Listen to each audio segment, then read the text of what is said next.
Hello, everyone. My name is Roopa Sunku, and I'm here with Touch a Life Foundation to give you one more episode of Mentor Loop. Today's conversation is going to be around effective communication. What is effective communication? It's a process of exchanging ideas, thoughts, knowledge, and information such that the purpose or intention is fulfilled in the best possible manner. In simple words, it's nothing but the representation of views by the sender in a best way possible to be understood by the receiver. I'm going to spend some time talking about some of the communication skills that are very important for you to understand and utilize in an organization or a team that you work with. Active listening is one of the key or primary skills that you need to develop. And I'll talk about that, along with nonverbal communication, managing stressful conversations, either persuading or influencing people. And then lastly, I'll spend some time talking about emotional intelligence. Starting off with active listening. It's the ability to focus completely on a speaker, understand their message, comprehend the information, and respond very thoughtfully. Unlike passive listening, which is the act of hearing a speaker without retaining their message or valuing the interpersonal communication skills and enabling engagement, and then forgetting to review or consider some of the details that were discussed and asking for a repeat of that. So the most important aspect of active listening is to make sure that you have understood the information that's being communicated and also understand the feelings that are associated to it. So active listening is engagement and then making sure that you understand the feelings that have been delivered in the message as well. Another perspective to effective communication is nonverbal communication. It is all of the transfer of information using body language, including eye contact, facial expressions, gestures, the smile that goes along with it, the friendliness, the acceptance, the openness. Those are all the curated emotional gestures or expressions that go along with the words that are being spoken. Make sure that these nonverbal communications are understood with the physical movement of the body, the language being used, the tone of the delivery of the words, and make sure that you are being sincere listening to it. Be curious about what is being shared and remain curious and be patient while you're listening. These could also be pertinent to both the nonverbal communications as well as the active listening that we've just spoken about. There could be a lot of stressful conversations. And what are some of the examples of stressful conversations in an organization or a corporation? It could be a gamut of things, right from firing of an employee to curiosity about what is going on within the organization that should or should not be disclosed, receiving the difficult feedback from people, or it could be the context of the conversation could carry a lot of emotional load, and it could create a lot of anxiety because it's taking you out of your comfort zone. And yet it can be very costly because you are trying to dodge issues and make the conversations very difficult. There is antagonism, there's avoidance, and relationships that are at play when you run into stressful conversations. In our stressful conversations, I think there are a few rules that I should suggest you take on from an active listening perspective. That is, ask the person what is really going on. Then mirror it. Mirroring meaning describe how the other person is feeling or acting. Say, you seem very upset, you seem very angry, and then also use paraphrasing. paraphrasing, which will tell you that I've heard you, and these are the things that I just heard you share with me. So is that right? So again, an active listening skill during a stressful conversation, following the ask, mirroring, paraphrasing, and lastly, priming the message. Prime means take the best guess at what the other person is trying to tell you. With all of the stressful conversations, you are probably very emotional and anxious. So getting repetition of the problem, but also saying, is this what you're thinking about it? Or is this how you are responding to it? It becomes that priming impact, which will help de-stress and participate in that active listening. The next situation is how can you be an influence or can you be persuasive in your approach with the conversation to make it all effective? Influence comes from a trait that you possess. It is not something you are not, but it is who you are. Persuasion, on the other hand, is because of the actions that you take and the influences that you build into the activity that's on hand, or the problem situation that's on hand, or the project that's on hand. So influence is very long term, whereas persuasiveness is just a very short term in that sense. So the ability to persuade others is very useful in the workplace, and employers value employees who demonstrate proficiency of persuasive skills because it can lead to increased productivity. The skills involve convincing others to complete a desired action or behave in a specific way typical to achieve that end goal at hand. Again, persuasiveness is more a short-term goal based on actions. So some of the examples that I can share with you on persuasion is understanding the position of the person who is coming to you and trying to communicate with you. Then offer them a choice. Give them a choice of going right or going left, or which is your preference versus what is the possible better solution in a team setting. Those could all be persuasive acts, utilizing that action ability in your conversation. Always talk about options and make it easy for them to communicate with you so you understand what they are saying, and then paraphrase what you think you want to achieve out of this conversation. Always social proofing persuasive conversation is very effective because people like to be people pleasers or be in tune with what the Joneses are up to in that particular situation, or what are all of the community talking about. So those sort of social proofs can also become persuasive conversation. The other avenue to use persuasion is to leverage scarcity.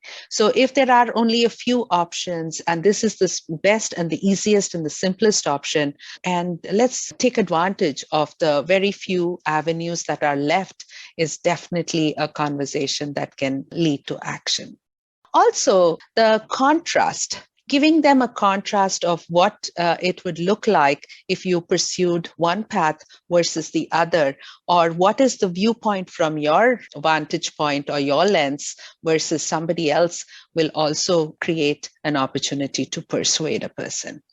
Digging deeper and finding out what the real objective is will often enough give you opportunity or an avenue to persuade the people into doing the things that you would like them to do.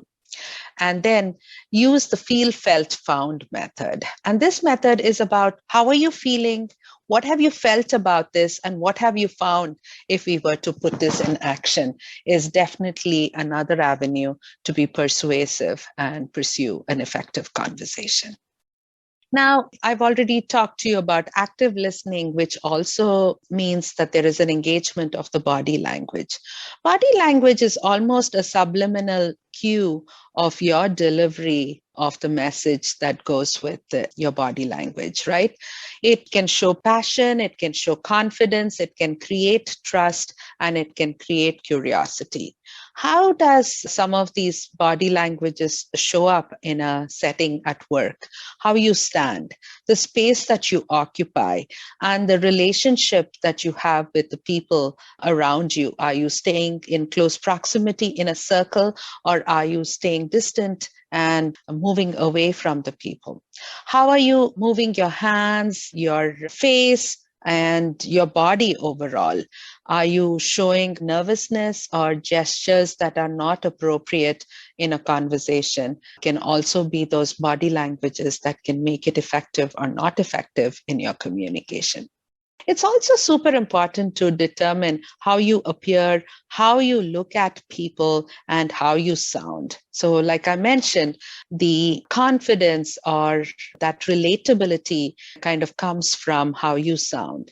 And the confidence is shown because you don't use too many ums, ahums, and so forth. And how do you look at people? Make that smile, create that synergy of being very attentive, getting feedback, and avoiding completion of sentences, and creating eye contact. And those are the things that will make it all more appealing to the person receiving that message. How do you appear? If you sound lethargic and bored, people are not going to appreciate that conversation or may not even listen to that conversation. So it's important to be energetic, relaxed, dressed appropriately for the occasion, delivering the kind of messages you're delivering. So there is this concept of power of observation. So all of these things that I've spoken about, active listening, managing stress situation, paraphrasing, prefacing, priming, all of those aspects are very important, and your body language in terms of expression. The other thing that you should also build is the overall read of the room or the location that you're in the Zoom meeting that you're in. Being able to spot those conversations that should be avoided or should not be called out because there is defensive mechanics being played out, sarcasm being played out, or threats being played out. You need to be careful of making sure that you are spotting those and not addressing it on prime time, but more as an offline conversation to make sure that those conversations are not going to be misinterpreted or broadcasted in an unfavorable manner. It's also important to kind of make sure that you have brought in a sense of safety around this conversation. Keep a feeling of humanity, empathize, keep drawing on the mutual purpose of this conversation, apologize. And there is nothing small or wrong in apologizing. Sometimes you can set or change the tone based on some of these observations that you make while delivering a effective conversation or a communication or a change plan that you're delivering to your team. So now kind of moving on to the last bit of thoughts from my end is about EQ, which is the emotional quotient or the emotional intelligence. Research has shown that there is a correlation between higher EQ and happiness. Help you achieve the goals of your organization and increase your job satisfaction. It can also help the people around you achieve success. How do you do that? There should be a sense of self-awareness, self-regulation, motivation, and empathy that goes along to deliver that emotional quotient. Emotional intelligence is basically the awareness of your surroundings and your situation, giving you the opportunity to look and observe and listen to all of the things around you in your setting to be able to react to it. So now let's talk about some of examples and talk about what is high IQ and what is low EQ in this particular scenario. If you were to recognize your triggers and identify your strengths and see your own limitations, would that be considered high EQ? And how does that play out in this scenario where your colleagues were up for the same promotion, but they got it instead and you've been left out? How would that play out? Higher EQ, you would reflect and realize that you're being honest with yourself and you weren't working as hard as your coworker and their promotion was very well deserved. While if you are on the low EQ mode, you may fire off an angry email to your boss demanding an explanation or threatening to quit. So that is the recognition of the triggers and identifying your strength and your own limitations in the realm of EQ. Now, let's take another aspect of EQ, pausing and thinking before you act and considering the consequences. Reflect on what are your shortcut reactions and what you do to avoid them. The scenario would be you're in a meeting and your boss criticizes you in front of your coworkers. What would you do? A high EQ means that you maintain composure and politely excuse yourself from the process and remove yourself from that unsafe environment. Whereas a low EQ, you become very defensive and storm out of the office. Right? So that is an example of the emotional intelligence playing out or the EQ playing out. Now, the other aspect of EQ is to inspire and accomplish goals because it helps you grow as a person rather than doing it from outside rewards like money, fame, status, and recognition. So that part of EQ, let's play out the scenario. You recently got promoted and you posted about it in social media, but not too many people reacted to it. So how would you handle with a high EQ? High EQ would be you're proud of yourself and your promotions and what you have achieved and appreciate all of the support that you have received.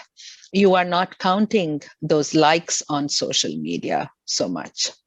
But if you are on a lower EQ, you may question your success and worthiness and then start posting, I didn't get too many likes and this is very disappointing. I don't seem to have the support system.